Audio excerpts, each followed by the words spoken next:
with another video. In today's video, Charles suggests what if Naruto was exiled from the Leaf Part 4.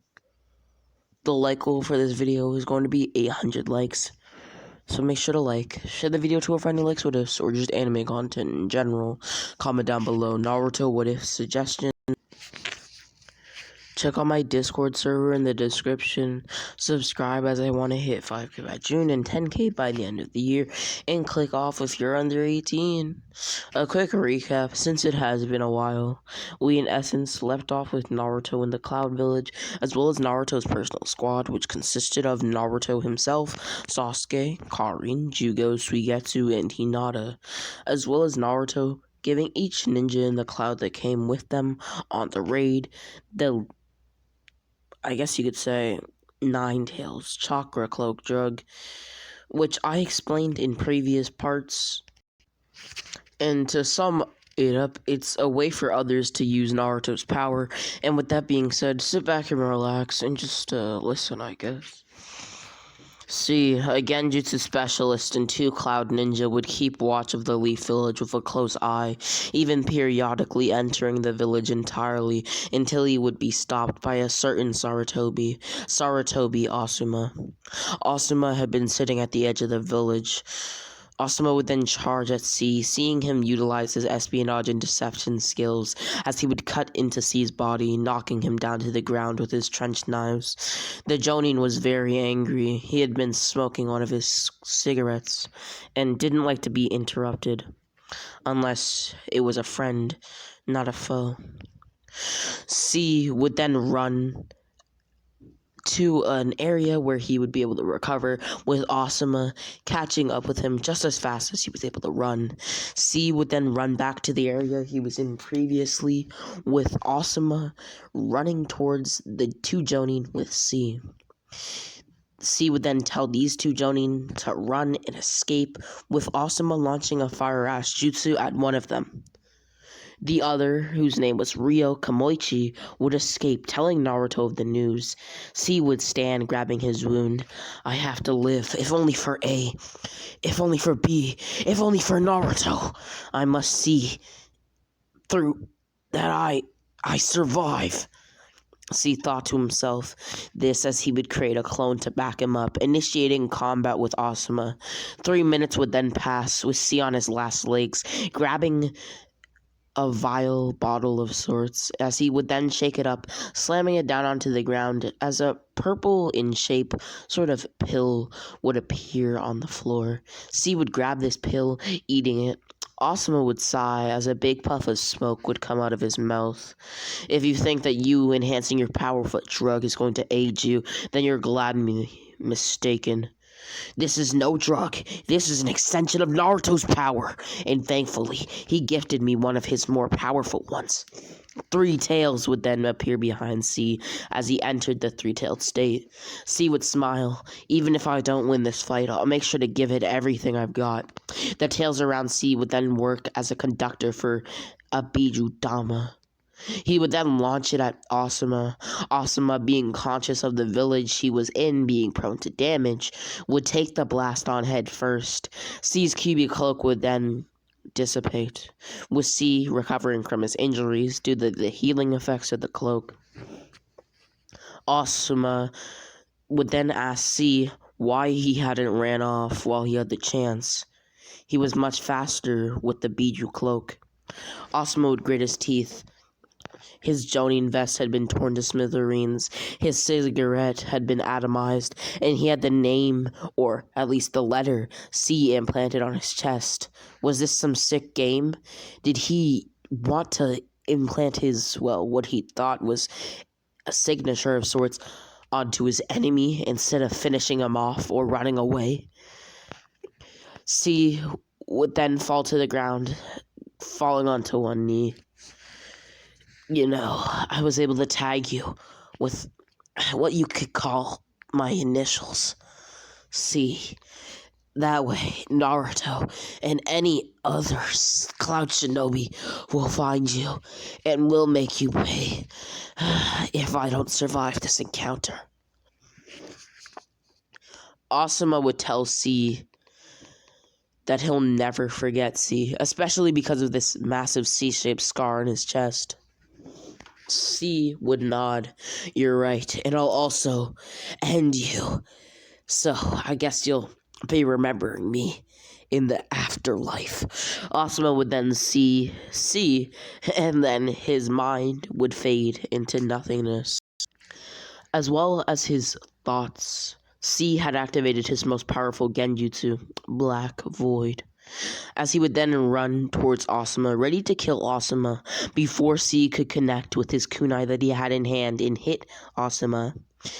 Asuma was able to awaken from this genjutsu with the willpower of the Sarutobi clan and analyze C's movements in that short interval. Asuma would then launch his fist out, hitting C in his stomach. His eyes would then roll into the back of his head as he fell down. Asuma would then look down on his freshly killed opponent. It seems to me like you had met the wrong end of the stick today, kid. But just know, you were formidable. I couldn't even move for a second there. While I was talking, I tried to buy time. But the thing is, see, you left yourself open, and it was... Asuma would fall to the ground, coughing up blood. But I was able to win. Asuma would utter this from his tongue as he passed out. C's would then die, swearing to himself that he would make it to the afterlife, as he held on to his life as long as possible, and wished for the best for Naruto in the Cloud Village itself. Ryo Karamachi would then make his way back to Naruto.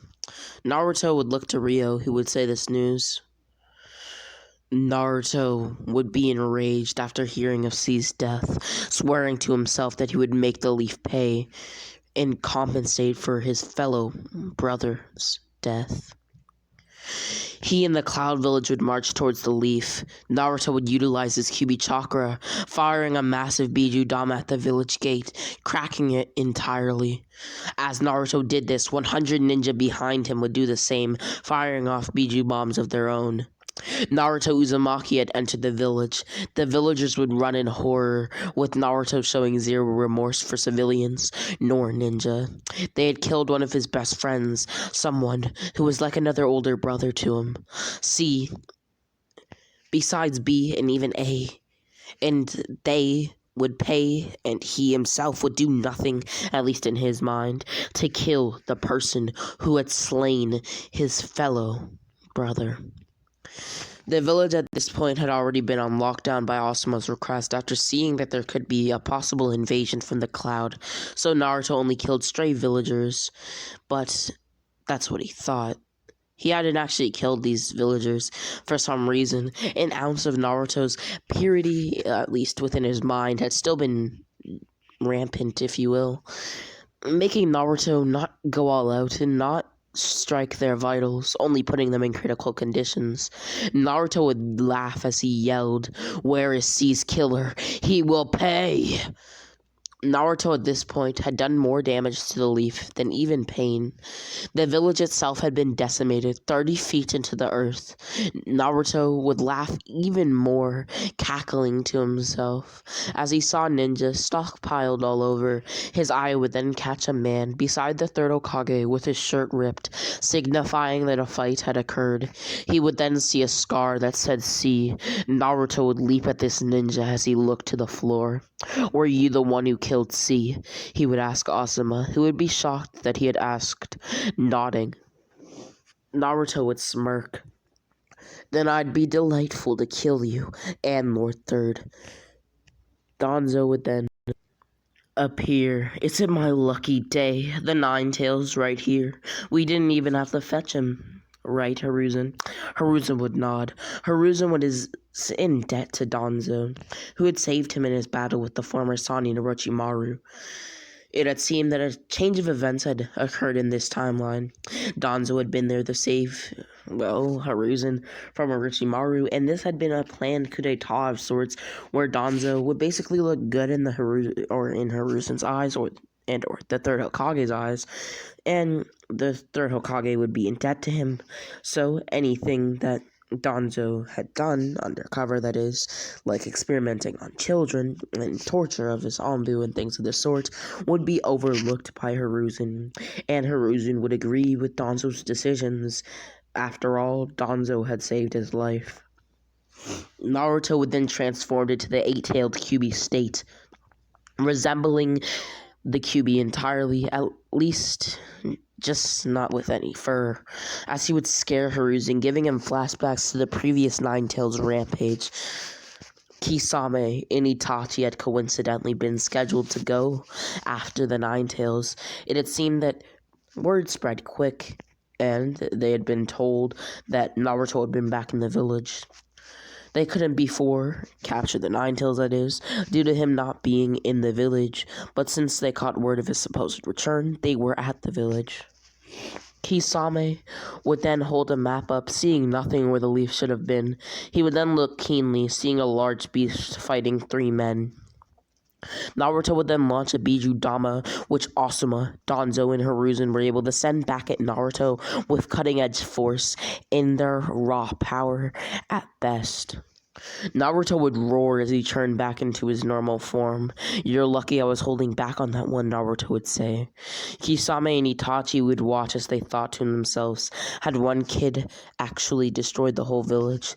They would then see thousands of ninja fighting below in a pit of sorts that their Bijudama had created. Itachi would understand that this was a full-on war, still being amazed at what the boy could do. Being able to battle the third Hokage alone was an achievement in its own right. Naruto would then start to be overwhelmed by these ninja, keeping his press as he would then start to overwhelm them. Itachi would start to walk towards Naruto, with Kisame stepping in front of Itachi. "Kisame, why did you stop me?" "Why not? Just let the Jinchuriki tire himself out, and if he's a hassle, we have knowledge on his moveset, which equals intel before a fight. Don't you think if we're fighting the Nine Tails itself, it would be better if we had intel?" Itachi would nod. Naruto would then retransform into the eight-tailed state, slamming his hands down onto Danzo repeatedly, killing him. He would then keep slamming his hand down on Danzo, who he had mistaken as Asuma, slowly but surely making Danzo run out of Izanagi and getting his rage out. Naruto would then realize he had been attacking the wrong man, but nevertheless he would run towards Asuma as he stepped over Danzo's now truly dead body. Naruto would then detransform, falling on one knee, using the eight-tailed state repeatedly. "Definitely takes a hit out of my chakra. Damn it," Naruto thought to himself. Naruto would then go into his three-tailed state, lifting both Hiruzen and Asuma into the air. Naruto would then be kicked by Asuma as Hiruzen would be let go by Naruto's hand. As he turned and looked intently into Asuma's eyes, the person who had killed C took him from this earth. Naruto would then be slammed into some rubble with Hiruzen's staff, which would then turn into Monkey King Enma. Naruto would then start to get beaten by these 3 opponents. With each time he gained the upper hand, he would be being repeatedly pressed by new moves he had never heard of, as well as the fact that he had to constantly turn on his Kyuubi chakra as they had seals on hand, making it hard for Naruto to use his most powerful weapon in combat. Naruto's squad would then arrive on scene all at once, with Itachi paying close attention when he saw his I guess you could say it, younger brother, Sasuke Uchiha. Sasuke would then grab Naruto, who at this point had been lying on the floor half dead, as Sasuke would then put him on his back. Monkey King Enma would then rush at Sasuke, who would disappear and reappear beside Karin, laying Naruto down on the ground. Naruto would then open his eyes, seeing Karin, who would stick out her arm, urging Naruto to bite her, as his life was in danger. Sasuke would then wait for Suigetsu and Jugo, making it a 3-on-3 as they initiated combat. Naruto would then heal up after 2 minutes, with the 2 trios still going at it. Jugo would then go berserker, aping out, if you will, in clashing with Asuma and Monkey King Enma at the same time. and even Hiruzen, but Hiruzen at this point was still able to outclass the orange-haired boy. Jugo being berserk would mean that Sasuke couldn't intervene, not being able to synchronize with or I guess you would say, his fellow comrade. Suigetsu, being brave enough, would intervene, being scared of Jugo but still persisting on. Jugo and Suigetsu would then be overwhelmed. Hiruzen, Monkey King Enma, and Asuma would all then prepare a fireball jutsu, launching it at an injured Jugo. It is never stated that Monkey King Enma has nature transformations, but being a sage creature, that is, he should, and we're just gonna give him fire style for the sake of this what if, with Asuma and Hiruzen blowing fire ass jutsus and Enma using a fireball jutsu. It would create a massive fireball of sorts. Naruto would then fight past his wounds, stepping in the way as he pressed into the attack, tearing his arm in two in the process. It would then start to flare up, his arm that is. Sasuke would see this, cutting through the attack and distinguishing the flames with his Susanoo. These were no ordinary flames. They were the ash flames of the Sarutobi clan, a Kikigenkai. Itachi would be amazed that Sasuke had been able to awaken his Mangekyo through that mere instance. Naruto hadn't even died. At least, that's what Itachi had thought. Sasuke had had the eyes, in reality, for a much longer time period than Sasuke himself could even comprehend, as well as Itachi could even comprehend. Naruto would then stand, fusing his Nine Tails chakra with the Susanoo, and launching a Susanoo hand towards the trio, picking them all up and crushing them in their grasp. They would then drop them as Kisame and Itachi would rush in, seeing it as a perfect opportunity. Sasuke would then get enraged, telling Naruto to take the Shark Man. Naruto would understand, going toe-to-toe with Kisame, who would repeatedly absorb his chakra. Naruto, thinking that there was a limit, would max out his chakra. Samehada would then leap into Naruto's hand, taking a liking to the vigorous chakra of the Nine Tails.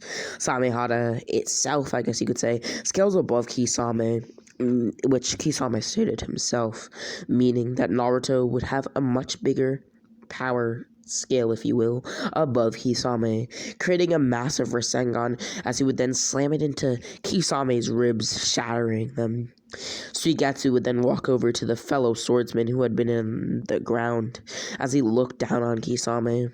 Looks almost as if all of the second generation swordsmen are dead.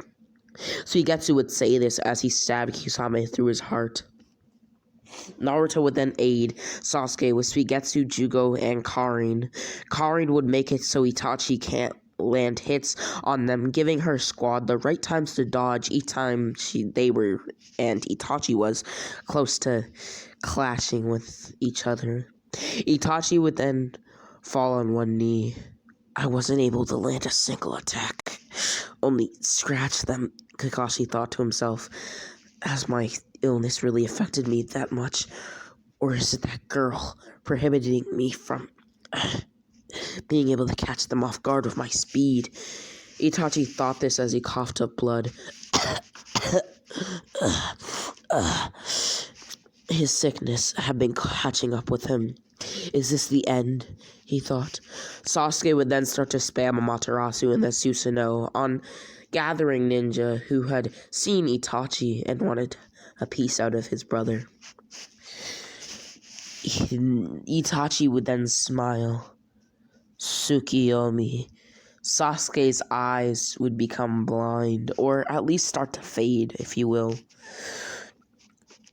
as this Tsukiyomi would knock them all out, except for Sasuke and Naruto, who were able to withstand the Tsukiyomi's torment and were sort of immune to the Genjutsu. They would then both talk to Itachi as they separated. Itachi would ask Naruto a specific relation to Sasuke, as Naruto would say that Sasuke Uchiha is his brother, but more importantly, he is someone who he will always love. Itachi would then tell Naruto everything he couldn't tell Sasuke in the original, with Itachi saying the same thing. to Sasuke himself, giving him a farewell gift. As the Genjutsu stopped, Itachi would implant his own eyes into Sasuke Uchiha's, giving Sasuke the EMS, or Eternal Mangekyo Sharingan. Naruto and Sasuke would then collapse as Itachi died, or so they thought. Jugo, Karin, and Suigetsu would then awake from the Genjutsu, picking Naruto, Sasuke, and even Itachi up. Karin, carrying Itachi, would force the fallen Uchiha to stay alive as she shot a flare up into the air, signifying that they can keep off their press. The least stronger shinobi would still stand at a perfect clash with the remaining forces. Naruto would then see, for some apparent reason, Itachi being able to recover from Karin's chakra healing him. Naruto would then tell his fellow Cloud Shinobi to leave, as he would then create 40 shadow clones that would all create Rasengans, fusing it into Naruto's as he slammed it into the shinobi below, critically injuring all of them. Naruto would then jump out of the pit. It seems none of the Cloud Shinobi here, nor my Rasengan, were able to kill anybody. Well, I'll make sure I do. He would then put his hands together in a diamond formation, creating a Bijudama, as he gestured for Suigetsu to aid Sasuke in defeating the rest of the least shinobi. Naruto would then be ready to end it right there and then, and wipe the village out completely and off the map. Itachi would sense this rushing in front of Naruto. Naruto would be shocked that Itachi had stepped in front of the blast. Naruto would then ask Itachi why he had stopped him in the first place, with Itachi saying that the leaf can be used as a derivative of the Cloud Village. Naruto would think to himself, maybe we could use it as a second village, or govern over it, Naruto thought. Naruto would then decide against it as they linked back up with Naruto's squad. They would then return to the Cloud, debriefing A on the situation, as along the way, Naruto asked Itachi 2 questions. Where had his eyes gone? And the second question, why had Itachi been even alive? Itachi would answer the first one, saying that he had given his eyes to, well, Sasuke, giving him much more powerful eyes that didn't fade out like the Mangekyo had, the eternal Mangekyo Sharingan. And the second question, how he had been alive. He had survived his sickness with the chakra of Karin, which had basically revived him and took him out of his cancerous state, if you will. As they debriefed A on the situation, A would dispatch an Anbu team in pursuit of the Akatsuki. After 6 months, the Anbu team had found the Akatsuki and all of its Akatsuki's members, at least that were alive up to date, as well as the supposed leader, Pain, which had been in the rain during this duration. All of Naruto's squad, which his name had stayed as Taka, had acquired Sharingan. Even Suigetsu, somebody who I guess you could say doesn't have the biggest of reserves, had a Sharingan, or 2 to be specific. Jugo and Itachi also had 3 Tomoe Sharingan that they had managed to deactivate due to the fact that they were training with 2 Uchihas. I think during 6 months of a time period like this, having the Sharingan would really help out Team Taka overall, and also I think that they would be able to deactivate their eyes, as training with 2 Uchihas, like I said before, should lend for this type of gain. They also had reserves, being that they had somebody who had the Byakugan, Hinata Hyuga.